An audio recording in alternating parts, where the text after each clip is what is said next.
ኢትዮጵያ በ5 ዓመት ሓፈሻዊ ሃገራዊ መረጻ ተካይድ ሃገርያ ምድላው ሸውዓይ ሃገራዊ መረጻ 2018 ዓመተ ምህረት 24 ግንቦት ከም ዝካየድ ብሄራዊ ቦርድ መረጻ ኢትዮጵያ ምፍላጡ ይዝከር ንዝቕጽል 5 ዓመታት መንግስቲ ኮይንካ ሃገር ንምምራሕ ድማ መረጻ ወሳነ እዩ እዝውን ኣብ ሕገ መንግስቲ ሃገርና ዝተደንገገ እዩ ኣብ መብዛሕትኡ ከባብታት ሃገርና ሰላማዊ መረጻ ንምክያድ ኣብ ቅድመ ምድላው ይርከቡ መረጻ ሎሚ ዘበን ኣብ ካልኦት ክልላት ዝግበር ዘሎ ቅድመ ምድላው ብጽቡቕ ኩነታት እናተሳለጠ ይዝርከብ ኣብ ትግራይ ንዝግበር መረጻ ኣብቲ ክልል ዝንቀሳቐሱ ዝተፈላለዩ ፓርቲታት ፖለቲካ ኣብ ከይዲ ምድላው ከም ዝርከቡ ምስ ጣብያና ኢቲቪ ትግርኛ ጻንሒ ዝነበሮም ፖለቲከኛታት ከም ዝስዕብ ይገልጹ ብዙ ከዝለለ ኩነታት ሃም ማሕበረሰብ ሃም ፓርቲ ሃም ሲቪክ ሶሳይቲ ሃም እምነት ተቋማት ብዙ ሓላፍነት ይጽበይ ታይሱ ማለት ትግራይ ኣብ ሓርጎጽ ቆጽ ኣብ ኩናት ይልጸንሐት ክልል ያ በዚ መሰረት ድማ ቶም ነገራት ከበርቲ ይመስሉ እዮም ወራስ ግን ሓደ መሸጋገሪ ሞጺ ጉዳይ ታልዩ ክሕለፍ ይልኽእል ብመረጻይና ትግራይ ጉዳይ ስለዚ ኩሉ ሃም ማሕበረሰብ ሃም ውልቀ ሃም ፓርቲ ኣድላይ ድጋፊ ሃም ፌደራል መንግስቱን ኮይንካ ተሓባቢርካ ብድፍረት ክእተወለሎ ጉዳይ መረጻ መረጻ ለሓደ ዓዲ ወሳኒ እዩ ብህዝቢ ዝተመረጸ መንግስቲ ክምስረት መረጻ መሰረታዊ ናይ ዲሞክራሲ ስራሕቲ ሓደ እዩ ስለዚ ትግራይ ኣብ ሕሉፍ 5 ዓመታት ብጦርነቲ ብግዚያዊ ምሕዳሪ ላተመሓዳደርቲ ያጸኒሓ ክልተ ታርጋ 3 ግዜ ኣብ ናይ 2013 ግዚያዊ ምሕዳር ቀጺሉ ድሕረ ፕሪቶሪያ ኣብ ናይ ጌታቸው ረዳ ቀጺሉ ኸዚ ኣብ ጀነራል ታደሰ ኣብ ግዚያዊ ምሕዳር ያለላ ኣብ ሕሉፍ 5 ዓመታት ትግራይ ኣብ ግዚያዊ ምሕዳር ብምንባራ ምኽንያት ዝልበሃል ልምዓት ከይረጋገጸት ድሕንነት ህዝባ ከይውሐሰት ኣብ ሕማቕ ክበሃል ዝኽእል ኩነታት ያለላ ሶ መረጻ ዋላ ኣብ ሕማቕ ኩነታት ኮይንካ ክትገብሮ ጥራይ ኢለለካ መረጻ ምግባር ማለት ብህዝቢ ዝተመረጸ መንግስቲ ትግራይ ህዝቢ ትግራይ ይህልዎ ክልል ትግራይ ካብ ስግግር ግዚያዊ መንግስቲ ወጽያ ስሩዕ ወይ ከዓ ሕጋዊ መንግስቲ እትምስርተሉ ብሕታውን መማረጽ ዘይብሉ መረጻ 2018 ዓመተ ምህረት ጥራሕ እዩ ይብሉ ኣብቲ ክልል ዝንቀሳቐሱ ዝተፈላለዩ ፓርቲታት ፖለቲካ ሃገራዊ ምርጫ ናይ ኢትዮጵያ ያው ቀጻል ግንቦት ክካየድ እዩ 2018 ዓመተ ምህረት ማለት እዩ ስለዚ እዚ ሃገራዊ ምርጫ እዚ በተለይ ለህዝቢ ትግራይ ለክልል ትግራይ ሕዝቦ ለመጽእ ናይ ባዕሉ ኾነ ኣድቫንቴጅ እንዮ ግዴታ ትግራይ መንግስቲ ክልል ያንዮ ኩሉ ግዜ ክልልና ወይ ህዝብና በግዚያዊ ምሕዳርና ተመሓደር ክነብር አይውልይ ስለዚ ብትኹረት በዋናነት ክስርሑሉ ካብ ልግቦም ዓበይቲ ነገራት ሓደ ታዩ ሕጋዊ ለኾነ መንግስቲ ህዝባዊ ተቀባልነት ለለዎ መንግስቲ ብህዝቢ ዝተመረጸ መንግስቲ ክህሊ ናይ ኩሉ ሓላፍነት ናይ ኩሉ ርብርብ ይጥይቅ እዩ በሃገር ደረጃ ሃገርና ዝተፈላለዩ ይብዛሕ ውሓድ ዝተፈላለዩ ምርጫታት ስጋብ 7 ግዜ ዝኸደ ምርጫታት ተኻይዱ እዩ እቲ ዝነበረ ኸይዲ እሱ እንዳወቀስና ይነበርን ንመጻኢና ነበር ንመጻኽ ነበር ከለና ከዓ በዋናነት ሃገረ መንግስቲ የደለ ሃገረ መንግስቲ ንኽቐጽል ከዓ ምርጫ ግድን እዩ ስለዚ ብፍላይ ከዓ ከም ተጋሩ ንዓና ብዘሎ ዝሓለፈ ክራይሲስ መፍትሒ ከምጽእ እንድሕር ኮይኑ ናይ ግድን ምርጫ ክህሉ ግዴታ እዩ ኣብ ትግራይ ሓላፍነት ካብ ውልቀ ሰብ እዩ ልጅምር ኣብ ዝኸዝ ሰዓት ውልቀ ሰብ ማሕበረሰብ ፓርቲታት ከም ዝለልኹ ናይ ሲቪክ ተቋማት ስለ ማለት እዩ ኩሉ ሓላፍነቱ ልዋጸሉ ሜን ሪዝን ታዩ ትግራይ ላውዙ ኣትያቶኛ ኩነታት ላውዙ ኣትያቶኛ ቁልውላው ሓደ እርምጃ ካሕልፋይ ካሻግራይ ልኽእል መረጻ ጥራሕ እዩ መረጻ ድማ ታዩ ሕጋዊ መንግስቲ ምትካል እዚ ድማ ብመረጻ ጥራሕ እዩ ክኾን ኢሉ ኢላምን ሃዝና ፓርቲ ጠንኪርና ንሰርሕ ኣለና ብቐጻልነት እውን ንሰርሐሉ ልግባእ ኢልና ንኸደሉ ዘለና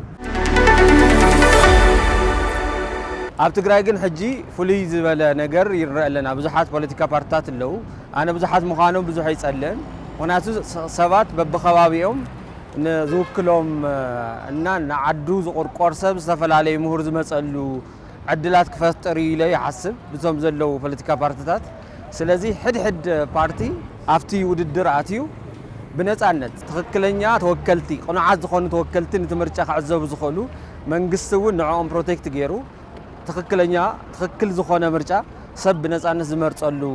ዓውዲ ክፍጠረሉ ካው ከማው እንድሕር ኮይኑ ህዝቢ ደስ ይልዎ ካብቲ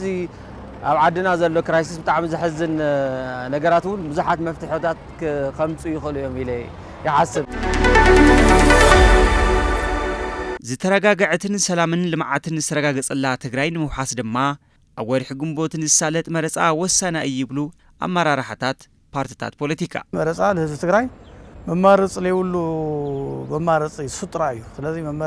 እዚ ለምግባር ሁሉም ለምልከቶም አካላት ትግራይ ባዕሉ ለመረጾ መንግስት ክሎ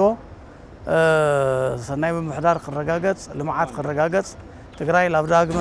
ሕዌት ክትመጽእ ተኾይና ትግራይ ለመረጾ መንግስት ክሎ ይግባ بذلك ترديو كلهم يجبن بهالتا أكلات أفتي هجراو مرجع بتلاقي هم تجارب فتأتينا يوللنا خناتات نخنوات تهزمنا فويتان نخركب كاب نايت إيت دمس نخوات كاب حجوت صراحة نخوات أتكلم أفتي كل اللو ناي بلشت صراحة نخستخالو قدتها من قستي كدل سلال خنا هجراوي مرجع ناي خلت تشحي 10 شمنتي عم تمرت كله تجراوي زعدل ذا نخي تحلف بتخرتك على سكخلني ولا بالحساوي لنا كاب اقرتك كشعاوي زحلفنت زي كواص አለው ሓንቲ ቁልፊ መፍትሒና ትግራይ ጸገም ዘመርጻ እዚ አይለ አምን ሓም ፓርቲና ለና አምኖ ታዩ ኮንትሪቢዩሽን ካ ፋይናንሻሊ ማተሪያል بسبب حيلي توديو سرحتك سرح له بقلتو سرحتي تايم مراتك مرص تمراتك مرص حسابات كدمصو ميدياتات حسابهم كاغوحو سرح بقصالنت كسرح له كلل تግራይ አፓርላማ ከም ካልኦት ክልላት ሃገርና ሕጋውያን ተወከልቲ ንክህልዋ 24 ግንቦት 2018 ዓ.ም ንዝካየድ ሻውዓይ ሃገራዊ መረጻ ክትሳተፍን ክትመርጽን ከም ዝግባአ እቶም ፖለቲከኛታት ይጸርሑ ህዝብ ትግራይ ተኸይድናሲ ዳርጋ 34 ግዜያዊ ምምሕዳር ሰባት ተቀያየሩ ለኹነታት እዩ ዝታዩቲ ጦርነት ልፈጠሮ ጸገም ኣብቲ ክልል ግዜያዊ ምምሕዳር ብመሰረቱ ውዕል ፕሪቶሪያ ይተጣይሹ እምበይ ኣብ ናይ ፌደሬሽን ምክር ቤት ተወከልቲ ይብልናይ ኣብ ፓርላማ ተወከልቲ ይብልናይ ኣብ ሚኒስተራት ይብልናይ አጠቃላይ እቲ ሃገራዊ ጉዳይ ልባሉ ዕድላት አፍተናይታ ዓዲ ዕድላት ተጠቀምተ ይኾና ስቲልና ማለት እዩ ካብቲ ጦርነት ተታሒዙ ልመጸ ካብ 2013 ጀሚሩ እስካብ ሕዚ ትግራይ ምስ ፌደራል መንግስቲ ለታሳስራለሎ ብታውዕሊ ፕሪቶሪያ ያ ስለዚ እዚ ናይ መጨረሻ ኮይኑ ትግራይ እንደገና ብሙሉ ዓቅማ ኣብ ኢትዮጵያ ልግበሩ ናይ ልምዓት ስራሕቲ ተሳታፊት እንትኾን ግዴታታይ ከድልያዩ ሕጋዊ ልኾነ መንግስቲ ከድልያዩ ግዚያዊ መንግስቲ እንዳበልካ ንዓመታት ምኻድ ንባዕሉ ጸረ ዲሞክራሲና ጸረ ሕገ መንግስቲ እውን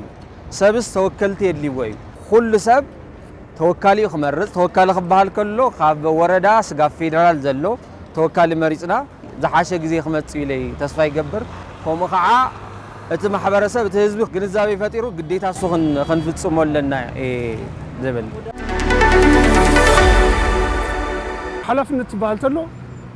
أدفوكيسي صراحتي أم كسر حلو نام برتع صراحتي مرجع لا هم لخونا بقول لي محبرسة تأمينوا له كسوشيال ميديا جميرو كشعبات كريستيانات كشعب مسجدات خالقوت بيت أمنتات مولان مرجعاد لا يلو لسبخ محبرسبي لسبخ نأمنت تقامي فتيرنا كنشاجرا كنخلنا زيادة تشاجرنا حقاو منجست مصيو حقاو محدرات مصيو بدحريو نا انكاي هواي سرحتي يكون لغزيو كن كنسرح لنا حقاو منجستي كناطاش طرحيو زياده ما مرص طرحها كتكون تخل هاجراو مرچ 2018 ዓመተ ምህረት ሃም ትግራይ ግዴታ ናይ ሞትን ሕይወትን እዩ ህዝብ ትግራይ ክሻገር ተኾይኑ መንግስት ክትከል ነው ህዝባዊ መንግስት ክትከል ክኽል ነው ሶቲ ህዝባዊ መንግስት ምስተተኸለ ስርዓት ምስተተኸለ ክከሓስል ግቡ አካል ውን ክከሓስል ሊፈረሱ መሰረተ ልምዓት ውን ናብ ኖሮ ንኽምለስ ግዴታ ሃገራዊ ምርጫ ናይ 2018 ዓመተ ምህረት ክልልና ተጠቃሚ ንክኾን ሁሉም ይግበን በሃልቲ ኣብዚ ተሳተፍቲ ክኾን ክኽሉ ነው ናይ ሃይማኖት መራሕቲ ተፋኻኸርቲ ፓርቲታት መናእሰያት ዲያስፖራታት بعوي እንደገና ፌደራል መንግስቲ ብለበነጽ እንደገና ህዝብ ሓጋዝ ክኾን ክኽእል ነው በቃ መንግስቲ ክትከል ናይ ሁሉ ተወላዲ አስተዋጽኦ ስለልሐትት ምርጫ ክካየድ እንደገና ናይ ሁሉ አስተዋጽኦ ስለልሓትት ምንም ዓይነት ሕንፍሽፍሽ ምንም ዓይነት ዕግርግር ንኸይፍጠር እዛ መረፃ እዚኣ ንኸይትሓልፍ ናይ ሁሉ ትግራዋይ ተሳትፎ ይሓትት እዩ ልብል ሓሳብ ኢለለኒ ብጣዕሚ ማዕቢለን ዝበልናየን ዓድታት ካብ ኣሜሪካን ሲቪል ዋር ጀሚሩ ብጣዕሚ ዘስካሕክሕ ኩነታት ምስ ሕለፉ ናብ ምንታይ መፅዮም ናብ ምርጫ መፅዮም አብርሃም ሊንከን ናብቲ ምርጫ እንታይ ዘምፅእ ተቋም ይሃንጽ እዩ ብዲሞክራሲያዊ መንገድ ተቋማት ሃኒጾም ሰባት ዓዶም ክመርሑ ለጂስመሲ ክህልዎም ይኽእል እዩ ስለዚ ንምግባር ካብ ማንም ዓዲ ኣብ ዝተወሰኸ ነገረካ ዝደሊ እንደውም ምርጫ ኣብ ክራይሲስ ከምዛ ዓይነት ኩነታት ከለና እዩ ምርጫ ዘደሊ ምክንያቱ እቲ ዝደፍረሰ ዝርግርግ ዝበለ ነገር ንኽፀሪ ናብ ምርጫ ክንመጽእ ግዴታ እዩ እዚ ከዓ ኩልና ያው ናይ ፖለቲካ ፓርቲታት ጥራሕ ዘይኮነስ ኩሉ ሰብ ሓላፍነት ሰሚዕዎ ምርጫ ክካየድ አጠንኪሩ ክሰርሕ ኣለዎ ይብል ማለት እዩ 2018 ዓመተ ምህረት ምርጫ ሃገራዊ ምርጫ ተሓሊፍናሲ ለትግራይ ክልል ተባሂሉ ልበይና ምርጫ ይካየድ ስለዚ ካልኦት ተወሰኽቲ ዓመታት ኢና ልውስኽ ለናና ግዜ ብልወሰደ ቁፅር እንደገና ናይ ህዝቢ ትግራይ መከራ ናይ ህዝቢ ትግራይ ስቃይ ናይ መናእሰይ ፍልሰት ሞት ህልቅት ዝሁሉ ተደማሚሩ ትለሎ ጥሜት ትለሎ ሽግር ተጠናኺሩ ይቅፅል ማለት እዩ تناخ 2018 ዓመተ ምህረት ምርጫ ልክዕ ሃምተን ሁለት ክልላት ተተኻይዱ ግን ያው ክልልና ህዝብና ላብል ኖሮ ናይ ልምዓት ስራሕ ትላአትወሉ ኩነታት ብሓጽሩ ይክፍጠር ልብል ሓሳብ ይለለና ኣብ ዝቕጽል ወርሒ ግንቦት ንዝካየድ ሸውዓይ ሓፈሻዊ ሃገራዊ መረፃ ከም በዓል ፓርቲ ሹም ተንቤን ኣብ ክልል ትግራይ ንዝሳለጥ ሸውዓይ ሓፈሻዊ ሃገራዊ መረፃ ንምስታፍ ቅድመ ምድላው ይገብሩ ከም ዘለው ኣመራርሓ እቲ ፓርቲ አማኑኤል ሓለፎም ከምዚ ክብል ይገልጽ ካብ ሕጋዊ ፍልጦ እንረኽበሉ ግዜ ኣብ ቀረባ እዩ ጉባኤ ካይድና ዝግጅት ኣብ ምግባር ኢና ንርከብ ክልላዊ ፓርቲ ኢና ሃገራዊ መረፃ እንድግፎ ኢና ኣብቲ ክልል ልካይድ መረፃ ድማ ብሰብ ሓይሊ ብማተርያል ብፋይናንስ ንዘጋጀየሉ ኣለና ኢና ብብየወቱ ወኪል ኮይኑ ክምረፅ ልኽእል መንእሰይ ክምረፅ ትኽእል መንእሰይ አዴታት አቦታት ሓዊሱ ብዙሕ ስራሕቲ ምንቅስቃሳት ናይ አድቮኬሲ ስራሕቲ ብቐጻሊ ንሰርሐሉ ኣለና ኢና ህዝቢ ትግራይ አካል ህዝቢ ኢትዮጵያ ምንም ተፈላለዩ ይትኸል ኣብ ሙሉእ ክፋላት ኢትዮጵያ ተበትኑ ነበር ህዝቢ እዩ ምስ ኩሎም ብሄር ብሄረሰባት ተስማዕሚዑ ተፋቂሩ ተዋሊዱ ተዛሚዱ ነበር ህዝቢ እዩ ስለዚ ኩሎም ብሄራት ወይ ኩሎም ህዝብታት ኢትዮጵያ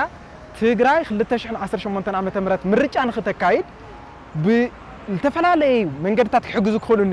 ብፋይናንስ ክሕግዙ ክኽእሉን ብሓሳብ ክሕግዙ ክኽእሉን ብኣድላይ ዝበሃሉ ስልጠናታት ክሕግዙ ክኽእሉን ለቲ ህዝቢ ድምፂ ክኾንዎ ክኽእሉን ለመንግስቲ ሓገዝቲ ኮይኖም ክቐርቡ ክኽእሉን ንብል ሓሳብ ይለለና ኣብዚ ጉዳይ ኣብቲ ክልል ንዝካየድ መረፃ ሰላማውን ተኣማንን ክኾን ኩሎም በቢ ብርኩ ዘለው ኣካላት ጠመተ ገይሮም ክሰርሑ ከም ዝግባእ ከምዚ ዝስዕብ ይሕበር ኩሎም ኣካላት ዋላት ግዜያዊ ምሕዳር ዋላቶም ዕጡቃት ተውድባት ኣብቲ ልመጽለሎ መረፃ ኩሉ ብሙሉእነት ክሳተፉ